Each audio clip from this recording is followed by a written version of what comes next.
안녕하십니까, 신영 선생님입니다. 자, 간결한 화작 오리엔테이션 하도록 하겠습니다. 자, 일단 여러분들 화법과 작문이 뭐 그렇게 어려운 영역은 아니죠. 그런데 제대로 공부하지 않고 시험장에 가면은 실수가 나오기 딱 좋은, 그리고 시간 소모를 앞에서 많이 해버리면 뒷부분 풀 시간이 없잖아. 그래서 시간을 단축해야 되는 그런 영역입니다. 화법과 작문에 갈증을 느끼는 친구들이 생각보다 많아. 그런데 여러분들 이런저런 사이트를 다 뒤져봐도 화법과 작문 전용 강의가 거의 없어서 고생 많이 했을 거예요. 그래서 선생님이 준비를 한 거야. 요 간결한 화작이라는 강의. 이 강의는 여러분들 선배들이 많이 선택해서 들었는데, 이 강의 듣고 나서 뭐라 그랬냐면은 1번부터 10번까지 하나도 안 틀리게 되었다. 그리고 1번부터 10번을 10분에서 12분 이내에 해결할 수 있었다. 그래서 저 뒤쪽에 있는 문제를 좀 여유 있게 풀 수 있었다라고 평가를 해준 그런 강의입니다. 교재는 이미 이렇게 예쁘게 나와 있어요. 색깔이 선생님이랑 잘 어울리죠. 산뜻한 색깔로 간결한 화작. 자, 이 강의에서는 어떤 내용을 다루는지 한번 같이 봅시다. 자, 일단 뭐 이런저런 얘기하기 전에 화법과 작문을 우리가 꼭 공부를 해야만 하는 것이냐, 그 비중이 어느 정도 되고 이게 과연 중요한 영역이냐, 이거에 대한 얘기부터 할게요. 자, 이런 생각을 한번 해보자. 우리가 일단 화법은 수능에서 몇 문제가 출제가 되죠? 그것도 모르는 친구들도 많더라고. 화법에 해당하는 문제가 5문제죠. 여러분들이 한번 생각해봐. 5문제면 몇 점짜리인 거야? 10점? 아니죠. 20점? 아니지. 국어는 4점짜리가 없으니까 몇 점이야? 11점이죠. 선생님, 어떻게 11점이 나오나요? 3점짜리 문항 하나가 화법에 출제가 되거든. 그럼 여러분들 잘 생각해야 되는 게 뭐냐면은 5문제 11점? 가만히 있어봐. 여러분들이 그렇게 중요하다고 생각하는 문법 한번 생각해봐. 문법이 몇 문제가 출제되죠? 5문제. 거기도 3점짜리 하나 껴있으니까 몇 점이야? 11점. 여러분들이 생각도 안 해본 내용일 수도 있는데 화법과 문법은 비중이 똑같아. 근데 여러분들은 문법은 굉장히 열심히 공부하고 막 이렇게 막 개념 같은 것도 많이 외우고 문제도 많이 풀고 하는데 화법에 대해서는 거의 고민을 해본 적이 없지. 그러니까 막말로 화법에서 하나 틀리던 문법에서 하나 틀리던 결과적으로는 똑같다는 얘기야. 그런데 많은 친구들이 문법만 공부하더라. 그러면 안 된다라는 거야. 그죠? 그리고 작문도 마찬가지예요. 작문 한번 볼까요? 작문 같은 경우에도 문제가 몇 문제가 출제가 돼? 5문제. 배점이 몇 점이야? 11점. 즉 화법, 작문, 문법은 비중이 똑같아. 똑같은데 여러분들은 그동안 화법과 작문 왜 공부 안 했는지 선생님이 이유는 알아요. 선생님 공부 안 하고 대강 읽고 풀어도 거의 맞던데요? 그렇지. 그래서 공부를 그동안 따로 안 한 거지. 그런데 이 부분에 대해서 준비를 제대로 안 하면 시험장에 갔을 때 어떻게 되냐면은 실수가 나와요. 왜냐? 화법과 작문이 그래서 중요한 건데 이 화법과 작문 영역이 결과적으로는 1번에서 10번에 해당하고, 중간에 이제 화법 플러스 작문 융합이 나올 때도 있고 안 나올 때도 있고, 1번에서 10번 22점 배점인 건데, 이 둘을 합치면 문법보다 2배나 비중이 큰 건데, 이쪽에 있어서 여러분들이 어떤 생각을 해야 되냐면은 이런 생각을 해야 돼. 일단 첫 번째, 이게 시험의 초반부란 말이야. 시험 시작하면은 화법과 작문 문제가 먼저 나오기 시작하죠. 그렇기 때문에 뭐가 나올 수가 있는 거야? 실수가 나오게 되는 거야. 실수가 많이 나와요. 실수가 반복되면 실력이 되는 거 알고 있죠? 왜 실수가 많이 나오느냐? 시험장에 딱 가갖고 앉아 있으면 엄청 떨릴 겁니다. 평소에 내신 시험 볼 때랑은 그 어떤 중압감이 비교가 안 될 정도로 떨려. 그리고 내 주변에 안경 쓴 애 하나 있으면 엄청 똑똑해 보입니다. 그래서 내가 주눅이 들어요. 그렇기 때문에 긴장된 상태에서 문제를 풀려다 보니까 분명히 한글로 써 있는데 읽히긴 읽혀. 왜? 한글로 써 있으니까. 근데 글씨를 읽었으나 내용이 튕겨나가는 거야. 왜? 너무 쫄아 있어가지고 긴장된 상태에서 풀게 되기 때문에. 그러면 어떻게 해야 그런 실수를 막을 수가 있느냐? 어떻게 해야 긴장이 되는 가운데서도 지문을 정확하게 읽고 문제를 정확하게 풀 수 있느냐? 미리 공부가 돼 있어야 되는 거야. 그러니까 아무 생각 없이 그냥 읽고 풀고 평소에 이랬던 친구가 시험장에 가면 실수가 나오는 이유가 바로 그것 때문이야. 준비는 안 돼 있어. 그냥 읽고 풀었어. 시험장에 갔는데 너무 떨려. 그러니까 실수가 많이 나오죠. 그리고 여기서 이제 또 중요한 게 뭐예요? 시간 단축이잖아. 화법과 작문을 여유 있게 풀면은 저 뒤쪽에 있는 문학, 비문학 한 두세 지문을 그냥 내리 찍게 됩니다. 이 구간은 뭐야? 시간 단축 구간인 거야. 그러니까 쉽게 말하면 8시 40분에 시작을 하잖아. 수능시험 1교시가. 화법 작문, 즉 10문제를 풀고 나서 시계를 한번 딱 봤을 때 8시 50분에서 52분 사이여야 돼. 근데 10문제 풀고 이제 문법 들어가려고 봤는데 시계 딱 보니까 9시다. 끝났다. 그 시험은 더 볼 필요도 없다. 이미 끝났다. 무슨 말인지 알겠죠? 시간 단축이 굉장히 중요한 그런 영역인 거죠. 그래서 이 강의의 목적도 바로 이런 거예요. 어떻게 하면 좀 빠르게 풀면서 정확하게 풀까? 어떻게 하면 실수 없이 10문제를 다 맞을 수 있을까? 이런 걸 목표로 하는 강의입니다. 알겠죠? 자, 화법과 작문 어떻게 공부해야 하나요? 여러분들은 제대로 공부해 본 적이 없겠죠. 학교에서도 화법과 작문을 자세히 다뤄주지는 않잖아. 학교 교육 자체도 거의 문학이나 문법 중심이잖아요. 대다수가 문학 중심이지 국어 수업이. 그죠? 화법과 작문을 교과서는 학교에서 받기는 했는데 제대로 배워보거나 그런 친구들이 거의 없을 거야. 그럼 어떻게 공부를 해야 되는 것이냐? 자, 일단 화법부터 설명을 해줄게요. 화법 같은 경우에는 많은 선생님들이 그렇게 말씀을 하실 거야. 화법이나 작문은 그냥 비문학처럼 풀면 된다. 비문학이랑 똑같이 풀어라. 굉장히 무책임한 말입니다. 화법과 비문학이 어떻게 똑같겠니? 화법하고 독서 영역은 달라. 작문하고 독서 영역은 똑같냐? 달라.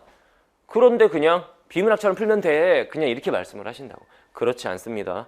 그냥 그런 식으로 가면 시험장에 갔을 때 꼭 10번까지 중에 한두 문제를 틀리게 되는 거야. 화법 같은 경우에 어떻게 봐야 되느냐? 자, 화법과 독서 영역을 비교해 봅시다. 독서가 이제 비문학이지. 이제 비교를 해보면 이렇게 돼. 화법 같은 경우에는 내용이 아니라 말하기 중심, 말하기 방법 중심으로 문제가 출제가 돼요. 화법 같은 경우에는 말하기 방식. 즉, 세부적인 내용을 일일이 기억하면서 지문 독해를 하지 않아도 돼. 그런데 독서 영역 같은 경우에는 내용 중심으로 출제를 하죠.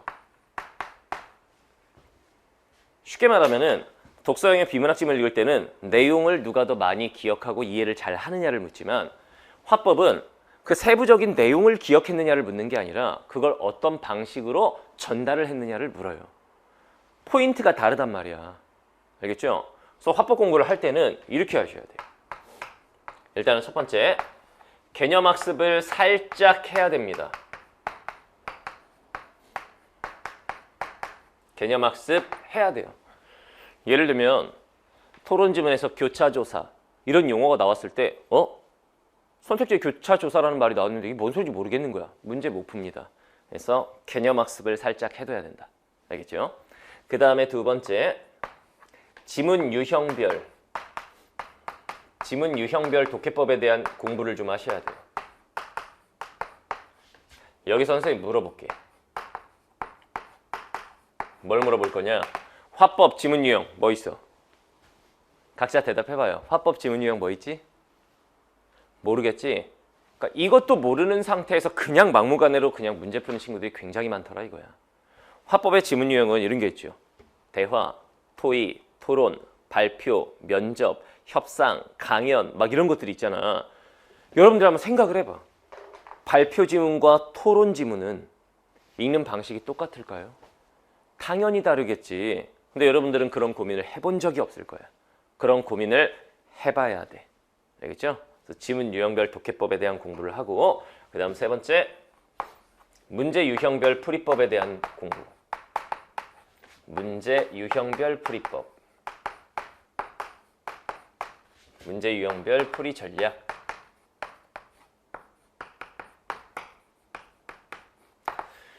이것도 여러분들이 문제가 뭐냐면은, 자, 발표 지문이 나왔어. 어떤 문제가 출제되지? 모르겠지? 그러니까 이런 게 준비가 돼 있는 친구들은 발표 지금 딱 보자마자 아, 어떤 문제가 나와 있는데 이런 문제는 이렇게 풀어야 되고 이런 문제는 이렇게 풀어야 되고 이게 방향이 선단 말이야. 그런 친구들은 당연히 빠르고 정확하게 풀 수밖에 없고 실수가 안 나오게 돼 있는 거야. 그냥 읽고 그냥 발표 지문이나 토론 지문이나 토의 지문이나 협상 지문 똑같이 읽어버린다고 애들이. 그게 아니란 얘기입니다. 글씨를 읽는 게 목적이 아니라 내용을 정확하게 읽고 문제가 원하는 바를 누가 정확하게 지문에서 잡아내느냐. 이거 싸우는 거잖아. 이거 싸움하는 거잖아. 수능 시험이. 무슨 말인지 알겠죠? 그래서 문제 유형별 풀이 전략 요 방향으로 공부를 하는 겁니다. 오케이? 자, 그 다음에 작문은 선생님 작문은 진짜 비문학이랑 똑같은 거 아닌가요? 작문하고 독서를 비교해보면 이 둘은 진짜로 비슷합니다. 문제 푸는 방식이나 이런 것들이 정말 비슷해. 그렇지만 똑같진 않아. 뭐가 다르냐면 작문 같은 경우에는 작문, 글을 작성하다 이런 뜻이잖아. 쓰기 영역이야. 독서는 읽기 영역이고. 자, 다시 한번. 화법은 말하기 방법, 즉 말하기 듣기 영역이고 독서는 읽기 영역이야.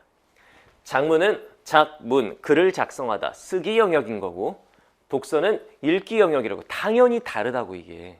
어떻게 다르냐면 작문은 글쓰기 전략,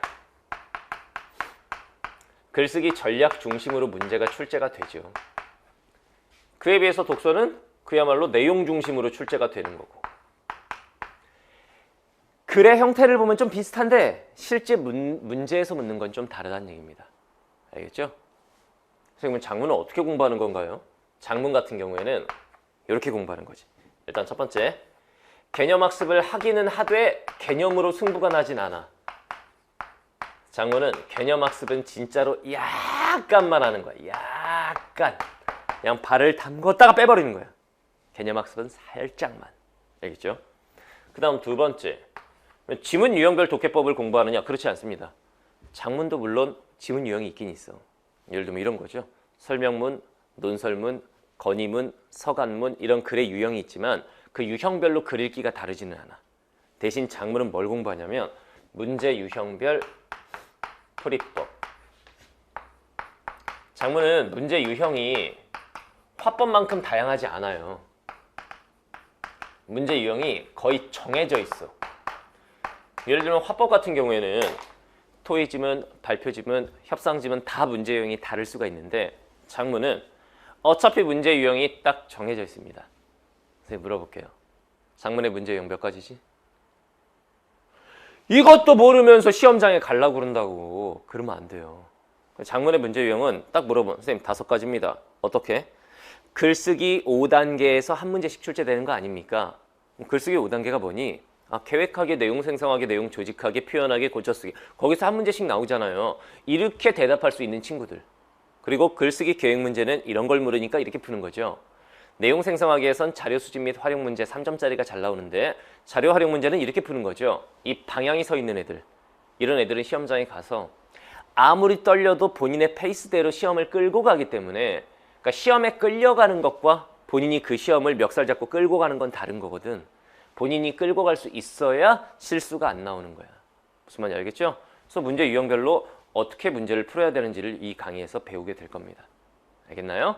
뭔가 좀 내가 그동안 공부를 막 했구나 라는 느낌이 들죠. 자, 그러면 이 강의의 목표가 뭔지를 일단 분명하게 말을 해줄게요. 이 강의의 목표 간단해요. 1번에서 10번, 즉 화법과 작문 무조건 다 맞는다.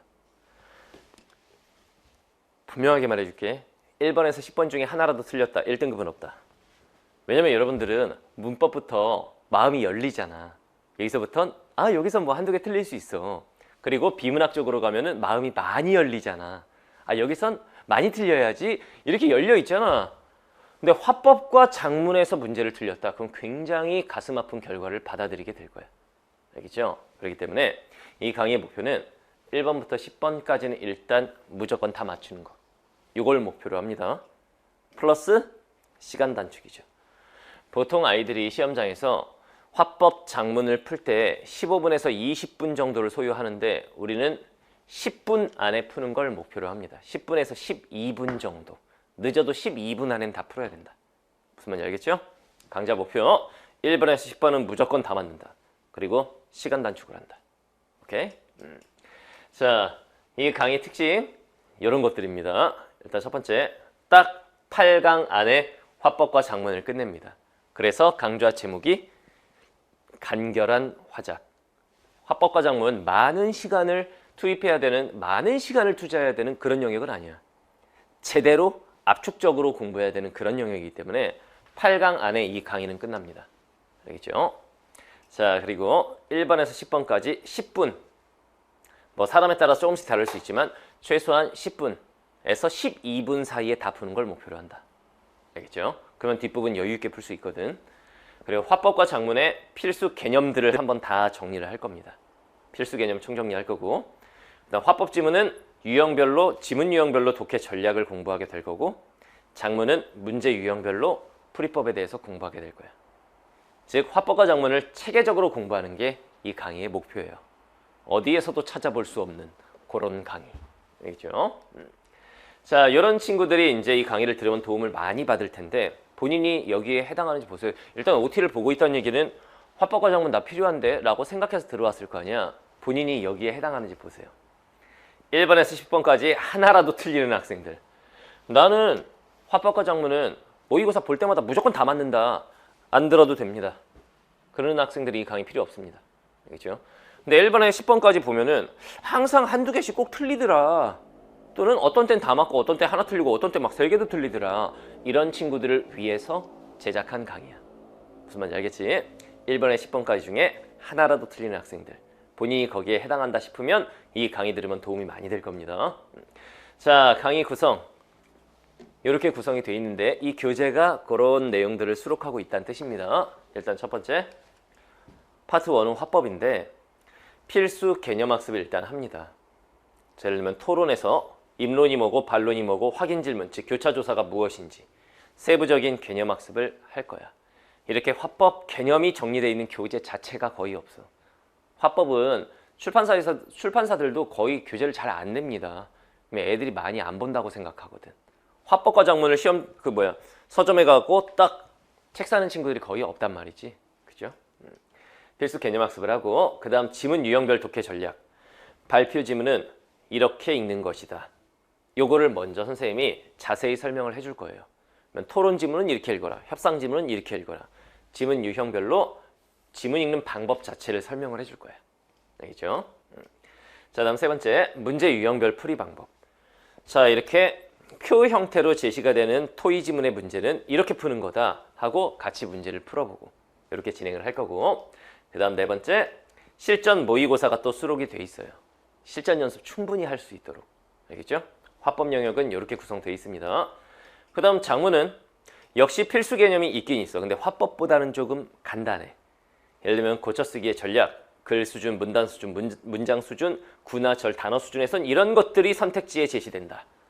이런 필수 개념을 먼저 배우고, 그 다음에 이제 문제 유형별 풀이법이 중요하다고 그랬죠? 예를 들면 내용 조직하기 문제 해결 전략 5가지가 있다. 이 5가지를 배우고 그 문제를 풀어보는 거야. 무슨 말인지 알겠죠? 굉장히 짜임새 있게 강의가 전개가 될 겁니다. 자, 다음 세 번째, 실전 적용 문제.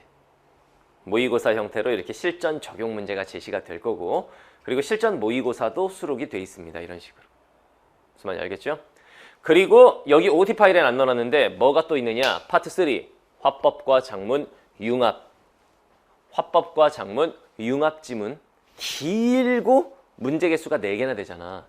그런 지문은 어떻게 풀어야 되는지 화작 융합도 다룰 겁니다. 이 OT에는 안 넣어놨는데 화법 플러스 작문이 파트 3야. 화법 플러스 작문 융합. 이 화작 융합 지문 도대체 어떻게 풀어야 될지 모르겠다고 애들이 많이 게시판에 질문을 남기는데 화작 융합을 파트 3로 넣어놨어요. 교재에. 알겠죠? 그래서 화작 융합은 어떻게 풀어야 되는지 이것도 다룰 겁니다. 소위 말하는 신유형이지. 요거까지 다룰 거예요. 자, 이 강의를 듣는 친구들은 이 단강 한 강좌만 들어도 이런 혜택이 있습니다. 신영균 카페 정회원으로 등업을 해드립니다. 엄청난 영광이죠. 지금 현재 뭐 몇만 명의 학생들이 거기에 선생님 카페 활동을 하고 있는데 거기에 자료가 엄청나게 많아. 뭐 내신 자료나 뭐 수능을 대비하는 자료나 여러 가지 자료들이 많이 있거든. 그거를 마음껏 활용할 수 있도록 카페 정회원 등업을 해줄 거예요. 카페 네이버 카페에서 찾아갖고 선생님 카페를 찾아요. 신영균 카페 하면 바로 나와. 거기에 이제 등업 신청하고 화법과 작문 수강생입니다 하면 바로 정회원으로 등업해 줄 거야. 알겠죠?